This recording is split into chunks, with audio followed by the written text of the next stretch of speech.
दोस्तों, अगर आप किसी गवर्नमेंट एग्ज़ाम की तैयारी कर रहे हैं तो जनरल स्टडीज़ और फिलोसफी की डिटेल्ड वीडियोस के लिए हमारे चैनल को सब्सक्राइब करें और बेल आइकन भी ज़रूर दबाएं। नमस्कार दोस्तों, स्वागत है आपका स्टडी कैंपस में। मेरा नाम है रवि चौधरी। इस वीडियो में हम बहुत ही इम्पोर्टेंट टॉपिक डिस्कस करने जा रहे हैं फिलोसफी का, जो कि कहीं ना कहीं कह सकते हैं कि जिसे समझने में बहुत ज़्यादा प्रॉब्लम होती है। बहुत अच्छे से डिस्कस करूंगा आज मैं, पूरा ओवरव्यू इस टॉपिक का आपको दे दूंगा। ठीक है, इससे पहले आपने किसी जो नए हैं चैनल पे, जिन्होंने बेसिक्स वाली वीडियो नहीं देखी फिलोसफी की, वो उनको देख लें, क्योंकि बेसिक कॉन्सेप्ट जो है मैंने उसमें डिस्कस कर रखे हैं। तो दोस्तों चलते हैं फिनोमेनोलॉजी। फिनोमेनोलॉजी जो है इसको हिंदी में कहते हैं समवृत्ति शास्त्र। समवृत्ति शास्त्र जिसको कहते हैं, ये ई हुसरेल जो है, एडमंड हुसरेल, इन्होंने ये फिलोसफी दी थी। अब जो कंटेम्प्रेरी फिलोसफी है, आप उसमें ये मान सकते हो कि कंटेम्प्रेरी फिलोसफी के अंदर जो एक कंप्लीट फिलोसफी देने की कोशिश की है, तो वो कहीं ना कहीं इन्होंने दी है। वो डिटेल में इन्होंने किसी चीज को समझाया है, फिनोमेनोलॉजी को, जो हम आगे डिस्कस करेंगे। तो वीडियो पूरा देखें। और आज का ये वाला पहला वीडियो, क्योंकि एक वीडियो में इतने टॉपिक कवर नहीं हो पाएंगे, इसको तो कम से कम अच्छी तरह से समझे। इसमें पूरा मैं बैकग्राउंड दूंगा। इसमें हम पहले बैकग्राउंड देखेंगे, उसके बाद मीनिंग क्या होता है फिनोमेनोलॉजी का ये देखेंगे। फिर फिनोमेनोलॉजी वर्सेस फिनोमेनलिज्म। फिनोमेनलिज्म को कहते हैं हिंदी में समृद्धिवाद। इन दोनों में क्या डिफरेंस है इसको देखेंगे। फिर क्या इन्होंने बताया है अपनी मेथोडोलॉजी जो है, एब्सोल्यूट पॉवर्टी या प्रीसपोजिशन लेसनेस की बात करते हैं। ये इनका एक मेथोडोलॉजी है, आगे इसको समझेंगे। डिस्टोर्शंस क्या होंगे ये भी देखना है। और फिनोमेनोलॉजिकल रिडक्शन क्या चीज है, एपोकी, रिडक्शन प्रॉपर, साइकोलॉजिज्म। ठीक है, इसकी 3 स्टेज, साइकोलॉजिकल, एडिटिक रिडक्शन या ट्रांसेंडेंटल रिडक्शन, ये सारी चीजें क्या है। और फिर देखेंगे इंटेंशनल कॉन्शियसनेस क्या होती है। तो इसको शुरू करते हैं। दोस्तों वीडियो पसंद आती है तो प्लीज वीडियो को लाइक और कमेंट जरूर किया कीजिए। बताया करिए कि क्या और सुधार हो सकते हैं इसमें, और दूसरों को शेयर भी किया करो। और आजकल मैं जीएस की भी वीडियो डाल रहा हूँ। जो भी वीडियो डालता हूँ, आप विश्वास करिए कि जितनी मेहनत यहाँ पे करता हूँ उतना ही जीएस में है। उसको भी देखोगे तो आपका समय बर्बाद नहीं होगा। तो चलिए स्टार्ट करते हैं। यहाँ पे देखते हैं कुछ बैकग्राउंड। आखिर ये फिनोमेनोलॉजी जो भी चीज है, ये क्यों आई, एडमंड हुसरेल जो है उनके माइंड में ये चीज कहाँ से आई, क्यों आई। तो पहली चीज ये देखिए, कांट की जो वीडियो थी, कांट में मैंने पढ़ाया भी था, तो वहां पे उन्होंने एक बात कही थी कांट ने, that things in itself can not be known. Can't say things in itself can not be known, कि जो वस्तुएं हैं, कोई भी चीज है, वो इट इन इटसेल्फ मतलब उसका जो असली स्वभाव है वो कैसा है, असलियत में वो है कैसी, वो हम नहीं जान सकते हैं। नॉलेज का उन्होंने पूरा सिंथेटिक एप्रायरी जजमेंट और कैसे कैसे नॉलेज फॉर्म होती है सब कुछ बताया, कि इसको हम जान सकते हैं, लेकिन इसको इन इटसेल्फ मतलब इस कुछ थोड़ा सा मॉडिफाइड फॉर्म में हम जानते हैं। वो भी समझाता हूं कैसे। तो ये बात किसने कही थी, कांट ने। यहीं से इनके दिमाग में एक चीज आती है जो इसको लाएंगे फिनोमेनोलॉजी को। तो कांट में एक चीज और याद रखना आप, मैं हालांकि कांट के सारे टॉपिक कवर करा चुका हूँ, 4-5-6 वीडियो बनाई है उस पर, लेकिन ये इसका रेफरेंस जगह जगह मिलेगा। इनका बहुत ही वाइड फिलोसफी है, इनकी जगह जगह रेफरेंस मिलेगा। तो ये जो चीजें हैं ये भी आपको याद रखनी है, ये कांट की फिलोसफी का ही पार्ट है। ऐसे में जगह जगह रिलीजन, फिलोसफी ऑफ रिलीजन में भी कई जगह ये बताना है, तो वो आप वहां पर लिखते जाए।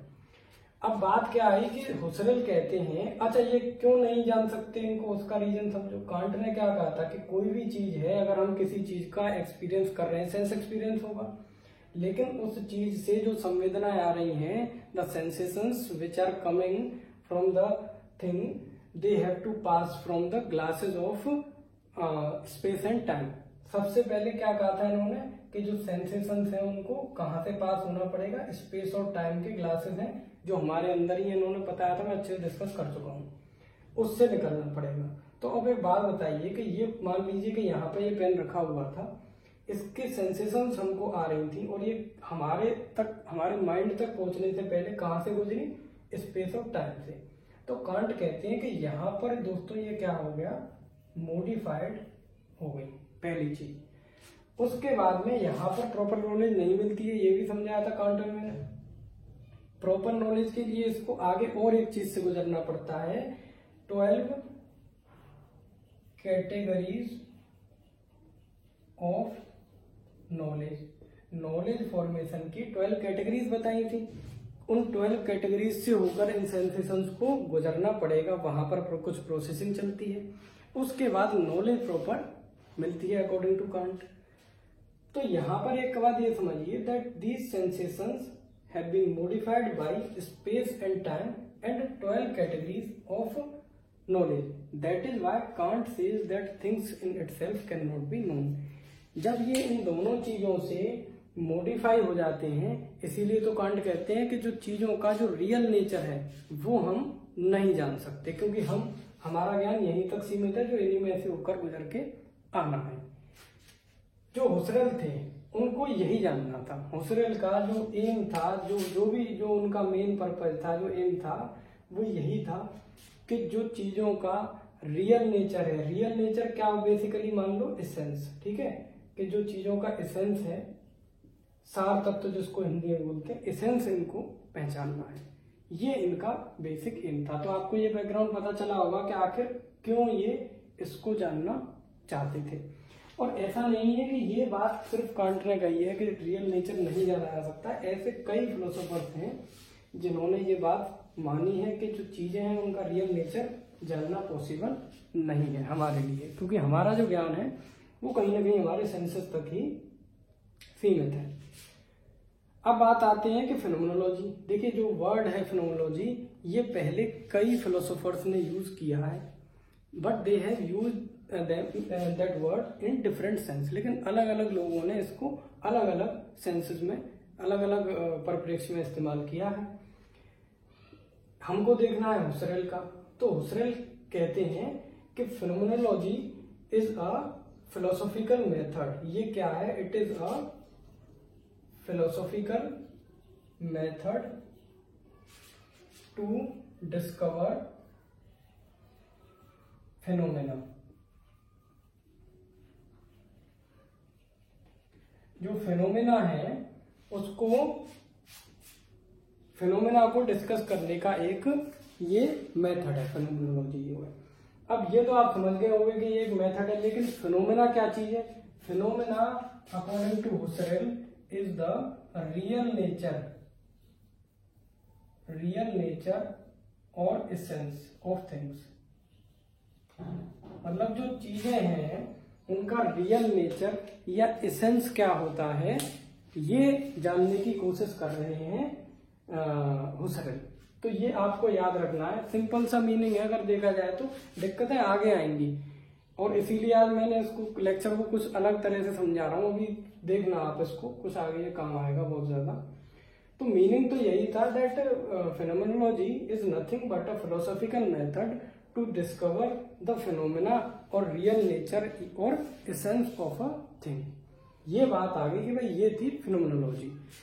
अब देखो, हालांकि अब इस वीडियो में मैं आपको इनमें से आगे के टॉपिक आज नहीं करा रहा हूं, लेकिन इसको पूरे का एक आपको ओवरव्यू दे रहा हूं। ओवरव्यू देना इसलिए जरूरी है, मान के चलिए आप में से किसी ने पढ़ा भी होगा वो जानते भी होंगे कि ये टॉपिक बहुत ही ज्यादा कॉम्प्लेक्स है, कंफ्यूजन जगह जगह पैदा होती है, इसलिए थोड़ा ओवरव्यू में दे रहा हूं जिससे एक कॉन्सेप्ट बन सके इसी वीडियो से आपके दिमाग में। अगली जो वीडियोज होंगी उनमें मैं इनको डिटेल में समझाऊंगा। तो अब आपने देखा कि इनका बैकग्राउंड पता चला और इनका जो एम पता चल गया होगा आपको कि एम तो सिर्फ एक चीज है कि इनको जो भी वस्तुएं हैं उनका एसेंस पता करना है। ये इनका एम है हुसरेल का। अब एसेंस में आगे ये क्या कहेंगे कि एसेंस को पता करने में तरह तरह की प्रॉब्लम्स हैं। क्यों है कि ये कहेंगे कि अलग अलग फिलोसोफर्स आए जिन्होंने एसेंस को पता करने की कोशिश की, लेकिन वो कहीं ना कहीं किसी न किसी तरह से बायस्ड थे। बायस्ड मतलब उनका पहले से किसी न किसी चीज की तरफ झुकाव था। उस झुकाव की वजह से क्या है, कुछ डिस्टोर्शंस पैदा होते हैं। डिस्टोर्शन मतलब कुछ विसंगतियां उसमें आ जाती हैं, कुछ कमियां आ जाती हैं जो एसेंस को वो नहीं पहचान पाते। फॉर एग्जाम्पल, जैसे जो रेशनलिस्ट थे वो पहले से रीजन को मान के चल रहे हैं कि जो नॉलेज है it is based on reason और इनेट नॉलेज की बात करते हैं। एम्पिरिसिस्ट की बात करें तो वो सेंसेशंस पे आ जाएंगे कि यार जो कुछ भी ज्ञान मिल रहा है वो सिर्फ संवेदनाओं से। तो कहीं ना कहीं वो उस चीज को पहले से मानकर चल रहे हैं। तो उसको मान के चलने से कितनी प्रॉब्लम होगी कि पहले से ही उन्होंने डिस्टॉर्शंस अपने दिमाग में ले आए। तो क्या वो जो रियल नेचर है इसका उसको जान सकते हैं? नहीं जान सकते, अकॉर्डिंग टू हुसरेल। हुसरेल यही कहते हैं कि इसीलिए नहीं जान पाते। अब ये क्या कहेंगे कि भाई हमको एसेंस अगर पता लगाना है तो उसके लिए हमें दो काम करने पड़ेंगे कि जो कांट ने बताया था कि स्पेस और टाइम और 12 कैटेगरीज जो हैं, जो मोल्ड है 12, उनसे जो मॉडिफिकेशन हो रहा है संवेदनाओं में या सेंसेशंस में, उस मॉडिफिकेशन को किसी भी तरह से हटा देना है। उसको हटाने के लिए जो मेथड है वो क्या है ये बताएंगे, फिनोमेनोलॉजिकल मेथड है, फिनोमेनोलॉजिकल मेथड। लेकिन उसे हटाने के लिए पहले जरूरी क्या है कि हम अपनी जो बायस्डनेस है किसी भी तरफ, किसी भी चीज की तरफ, पहले से जो झुकाव है वो हमको खत्म करना है, डिस्टॉर्शंस खत्म करने हैं। जैसे ही वो डिस्टॉर्शंस हमारे खत्म हो जाएंगे तो हम ऑटोमेटिकली कहां पर पहुंच जाएंगे, ये जो रियल नेचर है, एसेंस जो कहते हैं, यहां पर पहुंच जाएंगे। अब इसको जो डिस्टॉर्शंस हैं उनको हटाने के लिए जो मेथड बताया जाएगा उस मेथड का नाम है फिनोमेनोलॉजिकल रिडक्शन। रिडक्शन किस चीज में करेंगे? Reduction they are making in distortion. जो डिस्टॉर्शन जो हो रहे हैं, जो विसंगतियां हैं, जो प्रॉब्लम्स हैं, बायसनेस है पहले से या कुछ चीजों को मान के चल रहे हैं, उनको रिड्यूस करते जाएंगे एक मेथड के द्वारा। और इसी को क्या बोला जाएगा? Phenomenological method. अब जैसे ही ये डिस्टॉर्शन दूर होते चले जाएंगे तो लास्ट में आप खुद सोच के देखिए, इसकी आगे 3 स्टेजेस भी बताएंगे कि भाई ये स्टेजेस होती हैं, इससे ये वाले डिस्टॉर्शन अलग होंगे, इससे ये वाले। तो फाइनली जब एंड में जो बचेगा डिस्टॉर्शन होने के बाद में, तो वो क्या बचेगा? एसेंस। और एक चीज और आप याद रखिए जो सबसे ज्यादा इंपॉर्टेंट है, आपको इसमें थोड़ा सा अभी भी कंफ्यूजन रहा होगा, जो ओवरव्यू बताया है, इस लाइन को समझिए, उसके बाद में वो कंफ्यूजन भी आपका दूर हो जाएगा। ये आगे हुसरेल ही कहते हैं that phenomenology is nothing but a priori and intuitive investigation of phenomena. A priori and intuitive investigation है, a priori and intuitive investigation of phenomena. Phenomena को एसेंस भी मान सकते हो आप या रियल नेचर ऑफ थिंग। अब ये भी दिक्कत होगी इसमें क्या, ये क्या चीज आ गई? सरल शब्दों में अगर हम इसको कहें इजी लैंग्वेज में, तो आप सिर्फ ये याद रखिए, मेडिटेशन। अब आपको मैं मान रहा हूं कि ये क्लियर हो गया होगा। तो फिनोमेनोलॉजी बेसिकली है क्या? A priori and intuitive investigation है किसकी? फिनोमेना की। और they are trying to find the real nature of things, और we can say the essence of things. ये है फिनोमेनोलॉजी। और इसमें ये जितना भी हम कुछ पढ़ेंगे आगे, जितना भी ये कॉम्प्लेक्सिटीज को देखेंगे, ये और कुछ नहीं है but it is meditation. Indian philosophy में भी आपने मेडिटेशन, योग वगैरह फिलोसफी में को देखा होगा, वही यहाँ पर हमको डिस्कस करना है। लेकिन इनका जो तरीका है वो थोड़ा अलग है, इनकी मेथोडोलॉजी। तो पूरा जो मैंने आपको ये बताया है, इस वीडियो को अच्छे से देख लें, दोबारा देख लें, जो स्टोरी मैंने बताई है उसको याद रखें। मैं क्यों कह रहा हूँ बार बार? क्योंकि जब आप इस वीडियो को अचानक देखोगे ना, इसको देखोगे, तो ये समझ में फिर नहीं आएगा। तो इसको थोड़ा सा याद रखना। So thank you for watching the video.